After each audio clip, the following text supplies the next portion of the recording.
The final whistle echoed around the stadium, and the impossible had just happened. Cristiano Ronaldo stood motionless before slowly disappearing down the tunnel, fighting back tears. On the other side of the pitch, Moroccan players sprinted toward thousands of roaring supporters, waving flags, falling to their knees, and celebrating a victory that nobody believed was possible just a few weeks earlier. One goal. 90 minutes. Another football giant had fallen. But here's the strange part. This wasn't the first shock of the tournament. It wasn't even the biggest surprise anymore. Before Portugal, there had been Argentina. Before that, Germany. Then Belgium. Then Spain.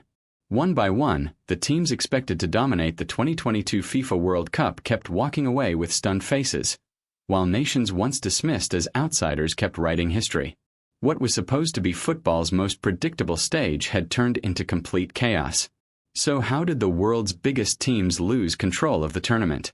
And how did a group of underdogs make FIFA's worst nightmare become reality? Stay with us, because this story isn't about one upset. It is about the incredible chain reaction that changed an entire World Cup. And if you enjoy football documentaries that uncover the stories behind the biggest moments in the game, consider subscribing. There's plenty more to come. It all began on November 22, 2022. Inside the packed stadium, Argentina national football team looked exactly like a team destined to win the World Cup. They hadn't lost a match in 36 consecutive games, were the reigning continental champions, and millions believed this would finally be Lionel Messi's crowning moment. Everything started according to the script. Just 10 minutes into the match, Messi calmly converted a penalty to give Argentina the lead. The sky blue supporters erupted, convinced another comfortable victory was on its way. Argentina even found the net 3 more times before halftime, but each goal was ruled out for offside. It felt like a warning that nobody noticed. Then came the second half. Less than 3 minutes after the restart, Salah Al-Shehri turned sharply inside the penalty area and fired a precise shot beyond the goalkeeper. The Saudi bench exploded in celebration, while Argentine players exchanged confused glances. Before they had time to recover, the impossible happened again. Only 5 minutes later, Salem Al-Dosari curled a stunning strike into the top corner. The stadium erupted. Saudi fans could hardly believe what they were witnessing, while Argentina suddenly looked like a team playing under enormous pressure. For the remaining half hour, wave after wave of Argentine attacks crashed into desperate Saudi defending. Every clearance was cheered like a goal. Every save brought the crowd to its feet. When the referee finally blew for full time, one of the biggest upsets in World Cup history was complete. But as unbelievable as it seemed, it was only the beginning. The next few days would prove this wasn't a miracle.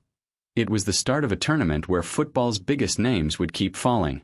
Just 2 days after Argentina's collapse, another heavyweight stepped onto the pitch expecting business as usual. The Germany national football team faced Japan national football team, and early on, everything looked under control. Germany dominated possession, created chance after chance, and took the lead through a penalty from Ilkay Gundogan. It felt like the tournament had finally returned to normal. Then Japan changed everything. In the second half, fresh legs and fearless attacking completely transformed the match. Germany's defense, so composed before the break, suddenly looked vulnerable. In the 75th minute, Ritsu-Doan pounced on a loose ball to equalize, sending the Japanese supporters into a frenzy. Germany barely had time to react. Just 8 minutes later, Takuma Asano burst behind the defense from a difficult angle and smashed the ball into the roof of the net. The Japanese bench emptied onto the touchline, while German players stood frozen, struggling to understand what had just happened. The shockwaves hadn't even settled before another surprise arrived. Tunisia national football team stunned defending champions France national football team in the group stage, and Japan later completed another remarkable comeback by defeating Spain national football team to finish top of their group.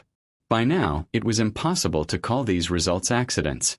The favorites were no longer controlling the tournament, and waiting in the knockout stage was a team that had quietly been building something even more extraordinary.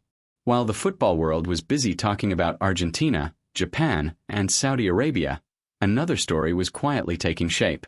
Morocco national football team arrived in Qatar with little fanfare, but they quickly showed they weren't there to make up the numbers. They held Croatian national football team to a goalless draw, then produced one of the tournament's biggest statements by defeating Belgium national football team 2-0. As the final whistle blew, Belgian players stood motionless while Moroccan fans transformed the stadium into a sea of red and green. A 2-1 victory over Canada national football team sealed first place in the group. Morocco had conceded just 1 goal in 3 matches, and even that was an own goal. Suddenly, a team many expected to exit early had become one of the tournament's toughest opponents. Their reward: a round of 16 clash with Spain national football team, a side known for controlling matches with endless possession. For 120 exhausting minutes, Spain passed, pressed, and searched for a breakthrough. Morocco defended every cross, every through ball, and every dangerous attack. Every tackle drew deafening cheers from their supporters, while Spanish frustration grew with each passing minute. Then came the penalty shootout. One by one, Spain's hopes disappeared.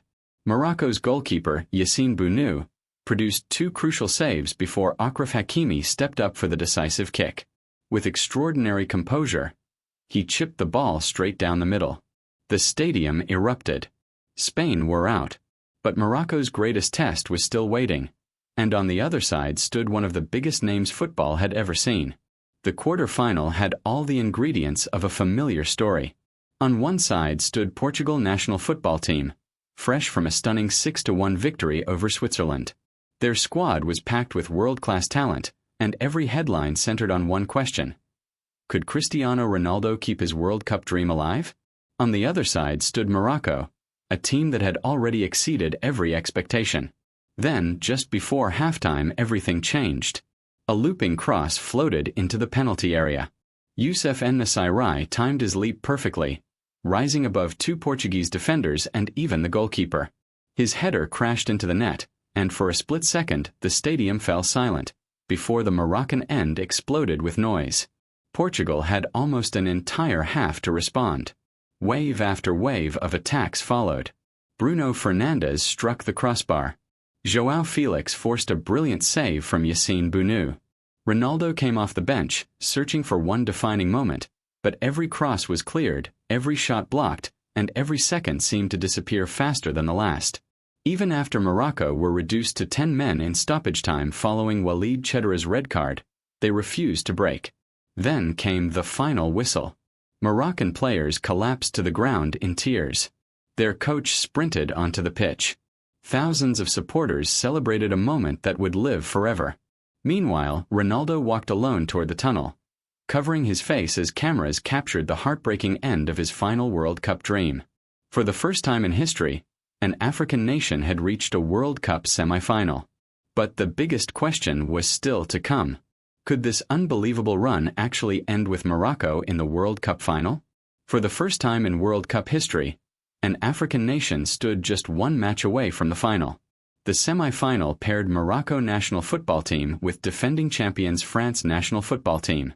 By now, Morocco had become the tournament's favorite neutral team. Across the world, millions who had never supported Morocco before were suddenly hoping to witness another miracle. But this time, the script changed almost immediately. Just 5 minutes into the match, Theo Hernandez reacted quickest inside the penalty area, twisting his body to score with an acrobatic finish. It was the earliest goal Morocco had conceded all tournament, forcing them to chase a game for the first time in Qatar. Instead of falling apart, they pushed forward. The Moroccan crowd roared with every attack. Azzedine Ounahi controlled midfield, while Jawad El Yamak came within inches of producing one of the greatest World Cup goals ever with an overhead kick that rattled the post. Every French clearance was met with another Moroccan wave of pressure.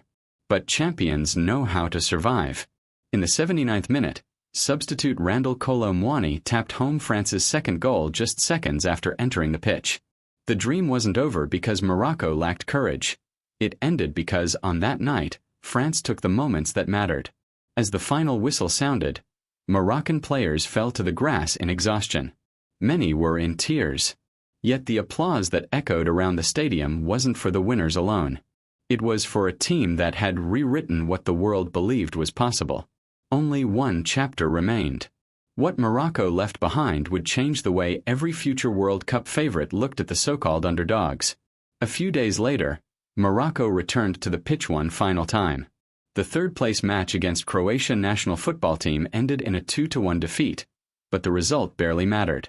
As the players completed their lap of appreciation, thousands of Moroccan supporters stayed long after the final whistle, singing, waving flags, and celebrating a team that had already achieved something no African nation had ever done before. The statistics told only part of the story. Morocco had topped a group featuring Croatia and Belgium. They had eliminated Spain on penalties.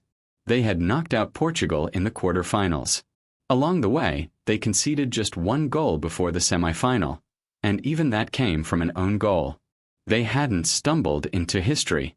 They had earned every step of it. For the rest of the football world, the tournament left a different message. Argentina had been beaten by Saudi Arabia. Germany had fallen to Japan. Spain had been eliminated by Morocco. Portugal had watched its World Cup dream disappear. One after another, football's biggest names discovered that reputation meant nothing once the match began.